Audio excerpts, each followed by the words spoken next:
केंद्रीय मंत्रिमंडल विस्तार में यूपी के मंत्रियों को देखकर साफ है कि 2022 के विधानसभा चुनाव में बीजेपी की नजर पिछड़े और दलित वोटों पर है। यूपी से 7 मंत्री जो हैं वो बनाए गए हैं, जिनमें से 4 पिछड़ी जाति और 2 अनुसूचित जाति से आते हैं।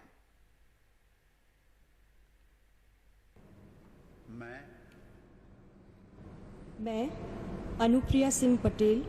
अपना दल की अनुप्रिया पटेल 2014 में तो मोदी सरकार में मंत्री थीं, लेकिन इस बार दोबारा बनने में उन्हें करीब 2 साल लग गए। उनके मंत्री बनने पे उनके चुनाव क्षेत्र में जश्न है। वो पिछड़ी कुर्मी जाति के नेता हैं। यूपी में कुर्मी वोट करीब 7% है। 16 जिलों में ये 12% के करीब है। इनमें मिर्जापुर, सोनभद्र, प्रतापगढ़, प्रयागराज, कौशाम्बी, फतेहपुर, बरेली, सीतापुर, बाराबंकी, बहराइच, श्रावस्ती, उन्नाव, जालौन, सिद्धार्थनगर और बस्ती जिले शामिल हैं। पीएम मोदी के चुनाव क्षेत्र वाराणसी में भी काफी कुर्मी वोट है। आज पिछड़ी जाति के जो 4 मंत्री बने हैं, उनमें 3 कुर्मी हैं। 3 ऐसे चेहरे हैं जो कुर्मी समुदाय से आते हैं। अनुप्रिया पटेल हैं। अनुप्रिया पटेल को ला करके अपनी स्थिति पूरी उत्तर प्रदेश में मजबूत करने की कोशिश की है। और जो बघेल हैं, यशवी सिंह बघेल, उनको ला करके जो पश्चिम उत्तर प्रदेश, आगरा, जो पूरी इटावा मुलायम बेल्ट जिसे कहते हैं, वहां पर बघेल समुदाय के लोग या उससे जुड़ी अन्य जो जातियां हैं, वो लोग बड़े पैमाने पर रहते हैं। अगले साल शुरू में यूपी में विधानसभा चुनाव है। इस मंत्रिपरिषद विस्तार में उन जातियों को महत्व दिया गया है जिन पे चुनाव में बीजेपी की नजर होगी। यूपी से बनने वाले 7 मंत्रियों में अजय मिश्रा ब्राह्मण, अनुप्रिया पटेल कुर्मी, बीएल वर्मा कुर्मी, पंकज चौधरी कुर्मी, एसपी बघेल गरेडिया, भानु प्रताप वर्मा कोरी और कौशल किशोर पासी हैं। कौशल किशोर लखनऊ की मोहनलालगंज सीट से एमपी हैं। वो अनुसूचित जाति में पासी समाज से आते हैं। पासियों का एक हिस्सा पहले से बीजेपी के साथ रहा है। उन्हें ये भी शिकायत रहती है कि मायावती की सरकार में जाटों को ज्यादा और पासियों को कम अहमियत मिलती है। लगभग 3 दर्जन ऐसे जिले हैं जब बड़े पैमाने पर पासी वोट है। भानु प्रताप वर्मा कोरी समाज से आते हैं। पूरा बुंदेलखंड, इटावा, कानपुर देहात, मैनपुरी, आगरा, यहाँ बड़े पैमाने पर कोरी समाज के लोग फैले हुए हैं। लेकिन बीजेपी का सहयोगी दल निषाद पार्टी मंत्रिमंडल में जगह न मिलने से नाराज है। यूपी में 27 जिलों से होकर गंगा बहती है।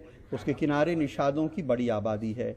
निषाद पार्टी के संजय निषाद सपा के टिकट से गोरखपुर लोकसभा उपचुनाव में बीजेपी को हरा भी चुके हैं। अगर अनुप्रिया पटेल जी को जगह मिल सकती है तो 160 सीट प्रभावित करने वाले जो है निषाद बाहुल्य सीटें हैं और उनको देखते हुए मंत्रिमंडल में जगह देना उन्हें चाहिए। रही बात, ये सब बातें अवगत करा चुका हूँ नड्डा साहब और निषाद जी से कि भाई निषाद वैसे ही धीरे धीरे कट रहा है आपसे, तो अगर जगह देते हैं तो शायद निषाद फिर से पुनः आपसे जुड़ने के लिए तैयार हो जाए। केंद्रीय मंत्रिमंडल के विस्तार में उत्तर प्रदेश से मंत्रियों का चुनाव गैर यादव पिछड़ों और गैर जाटो दलितों को चुनाव के लिए लुभाने की कवायद लगता है। लेकिन एक बहुत लंबे पॉलिटिकल करियर रखने वाली रीता बहुगुणा जोशी, जो एक ब्राह्मण चेहरा भी हैं, उनको नजरअंदाज करना और अपने सहयोगी दल निषाद पार्टी को नजरअंदाज करना हैरत अंगेज लगता है। ब्यूरो इनपुट्स और कैमरामैन राजेश गुप्ता के साथ कमाल खान, एनडीटीवी इंडिया। हिमाचल प्रदेश के पूर्व मुख्यमंत्री और कांग्रेस के वरिष्ठ नेता वीरभद्र सिंह का आज सुबह निधन हो गया। वीरभद्र सिंह लंबे समय से बीमार चल रहे थे। सोमवार को हार्ट अटैक आने के बाद वीरभद्र सिंह को इंदिरा गांधी मेडिकल कॉलेज में भर्ती कराया गया था। इसके पहले वो 2 बार कोरोना को मात दे चुके थे। 87 साल के वीरभद्र सिंह 5 बार हिमाचल प्रदेश के मुख्यमंत्री रह चुके थे।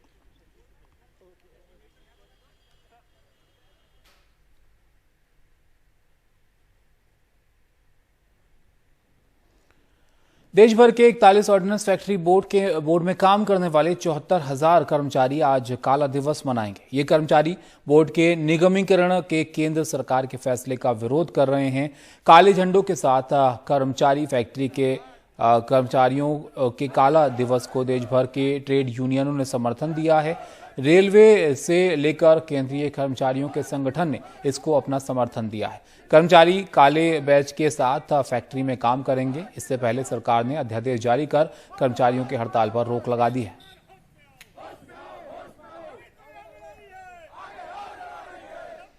21 जून को रिकॉर्ड बनाने के बाद देश में टीकाकरण की रफ्तार सुस्त होती जा रही है। खासकर मध्य प्रदेश में कई टीकाकरण केंद्र बंद हो चुके हैं। कईयों में महज 200 टीके लग रहे हैं। खुद मुख्यमंत्री ने माना कि टीकों की कमी है।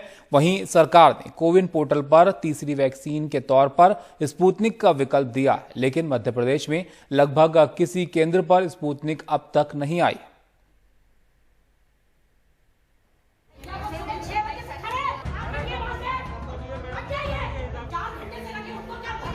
अब वैक्सीन थोड़ी कम पड़ रही, जल्दी व्यवस्था कर रहे हैं। तो इतनी भीड़ सुबह से आई। मध्य प्रदेश में वैक्सीन के लिए हंगामा मचने लगा है।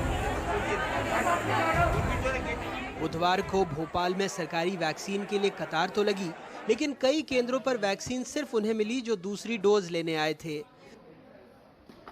रेखा परेशान है, घरेलू काम करती हैं। लोग कह रहे हैं वैक्सीन लगाओ फिर काम पर आओ। बुधवार को भी 1250 अस्पताल के करीब सरस्वती शिशु मंदिर पहुंची, लेकिन वैक्सीन नहीं लगी। मतलब वैक्सीन नहीं लग रही तो बोल रहे हैं काम पे भी नहीं रख रहे, काम पे से भी हटा रहे हैं। एक जगह बंगले में काम करने गई थी तो बोले कि वैक्सीन लगवा के आओ तभी रखेंगे। नहीं आने दे रहे, घर के अंदर नहीं घुसने दे रहे, वैक्सीन नहीं लगी तो। बच्चों को लेके साथ में घूम रहे हैं, सब जगह जा रहे हैं तो पहला नहीं लग रहा है। ज्योति ओझा कह रही हैं वो भी 10 दिनों से चक्कर लगा रही हैं, टीका नहीं लगा। कमला नेहरू में गई थी, वहाँ कमला नेहरू कॉलेज में, तो वहाँ बोले कि वैक्सीन नहीं लग रही है, रजिस्ट्रेशन वालों को लग रही है। मैंने अपना फ़ोन दिखाया, बोले तुम्हारा नंबर ही नहीं आया।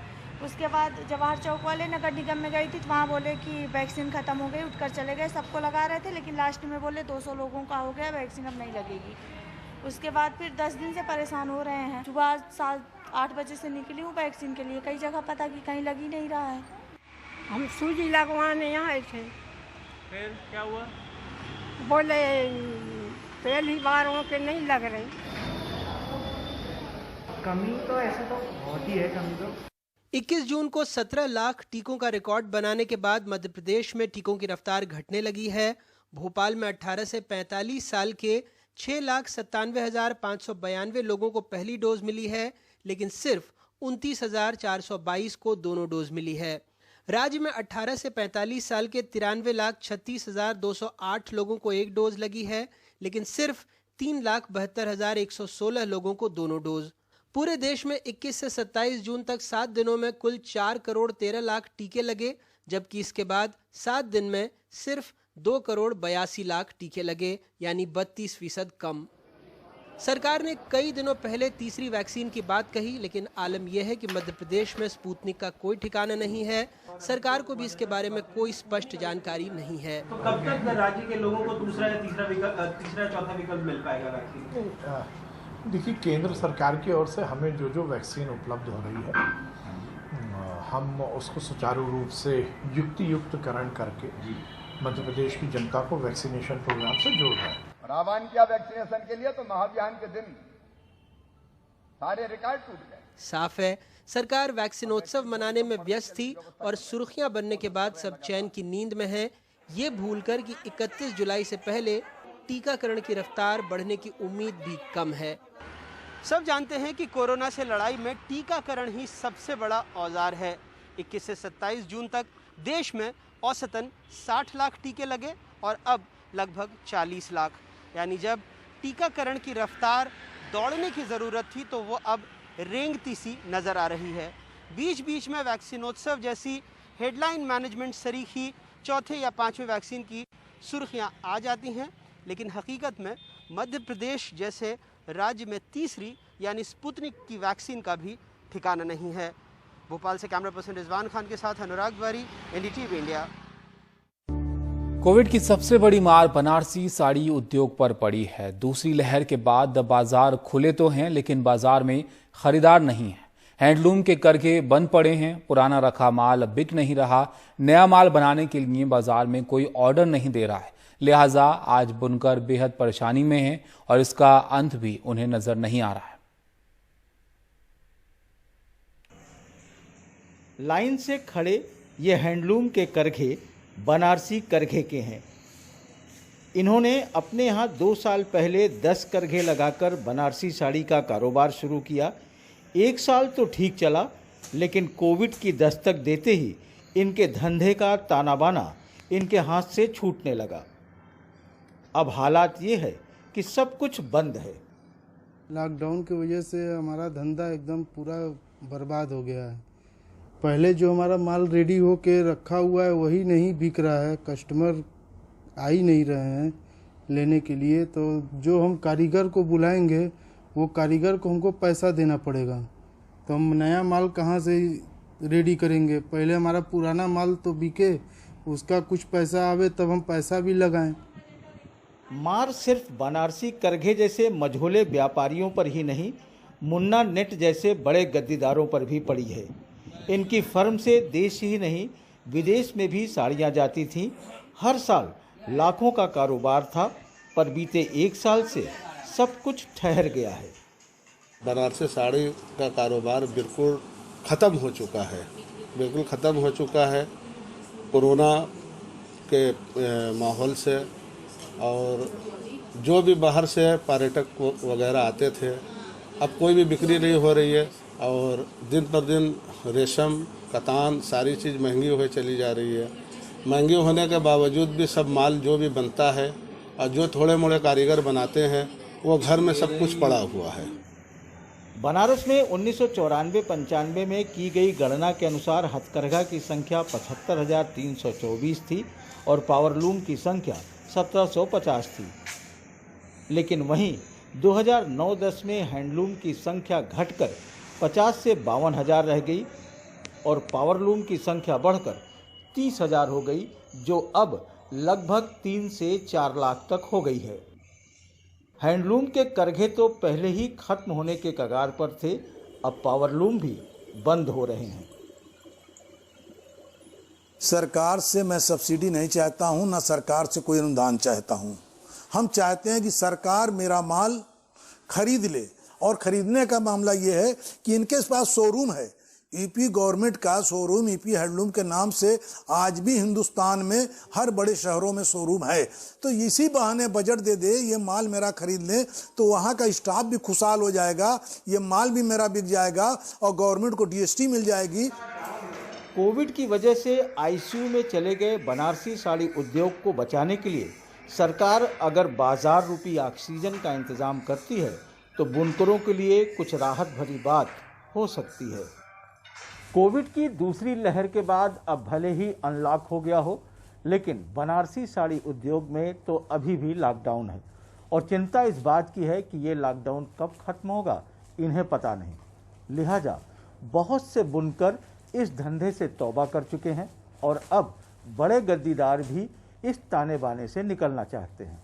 साफ है कि बनारसी साड़ी उद्योग का आने वाला दिन मुश्किलों भरा है। वाराणसी से पुरुषोत्तम के साथ अजय सिंह, एनडीटीवी इंडिया।